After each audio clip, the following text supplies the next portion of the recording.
There's an art to talking about yourself, and most people really mess it up. They usually fall on one end of this spectrum. Either they only talk about themselves and they take up way too much air in the room, or they never talk about themselves, which means that they spend their time being unnoticed, except by people who only want to talk about themselves at them. Over the past few years, I've been on both sides of the spectrum, and in this video, I'm going to share 3 ways that you can talk about yourself that allows you to share who you are and make a good impression with people without falling on either end of this spectrum. But before I explain that to you, you have to understand the mentality that leads to these 2 extreme behaviors. To explain that, we're going to talk about Brad Pitt. I want you to imagine for a moment being Brad Pitt and walking into a room. He doesn't need to go up to people and explain who he is or what his interests are. He's a world-famous Hollywood movie star. He doesn't need to impress anybody. Imagine what you would start to look for if you were in that position. You wouldn't be focused on trying to show everybody, look who I am, I'm Brad Pitt, look at me. Instead, your focus would be on finding other people that you wanted to connect with. That's the kind of mentality you want to develop if you want to avoid these 2 extremes. In my experience, these kinds of people think they have no value, and the reason they talk about themselves so much is because they're trying to prove that they deserve to be in the room. This kind of person, again from my own experience, is extremely self-conscious. They're thinking about what other people are going to think about them, what other people are going to say about them, or if they're going to give the right impression, and they're so focused on getting it right and so focused on themselves, they can't connect and resonate with other people. If you want to get to a happy medium, you need to shift your focus. Go into the room looking for other people you want to connect with. This takes the pressure off you and allows you to avoid these 2 extremes. That lays the groundwork where you can start mentioning yourself in a way that really impresses people without taking up all the air in the room. The first method to make a good impression on other people, I call putting a nail in their foot. Most people tell lots of things about themselves. Oh, I went to Thailand. Oh, I have a degree in economics. Oh, I make $1 million, blah, blah, blah, blah, blah. You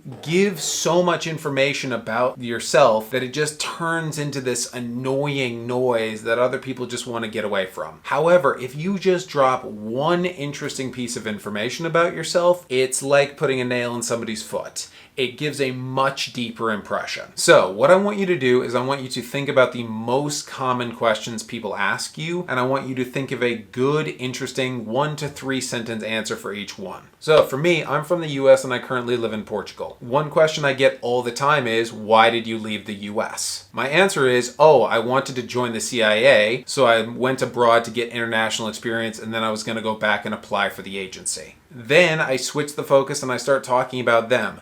Just by saying, okay, I'm not here to talk about me, but if we are going to talk about me, this is my interesting thing, you make yourself much more intriguing to talk to. And it doesn't have to be something like wanting to work for the CIA. If somebody asks you, why did you choose your career as an accountant? You could say, oh, I'm just really obsessed with numbers and super detail oriented, something I've always been passionate about. That's an interesting, unique answer, and it shows you as an interesting, passionate person. All you want to do is avoid either talking a lot about yourself or sharing way too many details about yourself. Just keep it short to the point and answer quickly, and try to make the answer as interesting while being factually accurate as possible.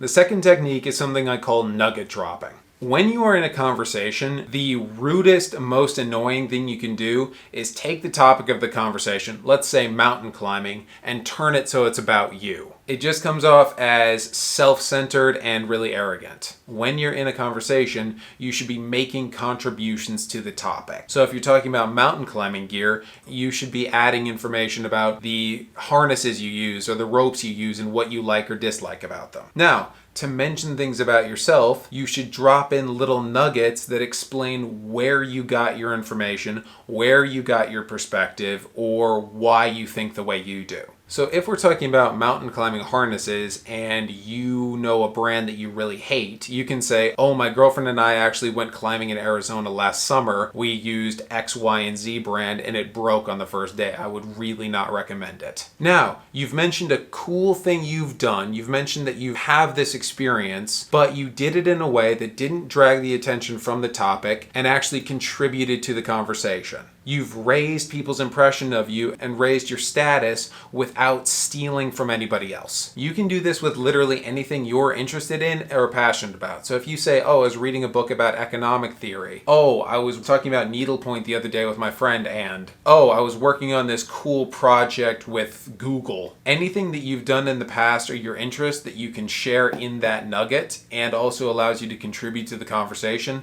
helps you raise your status without stealing the spotlight and focusing it just on you.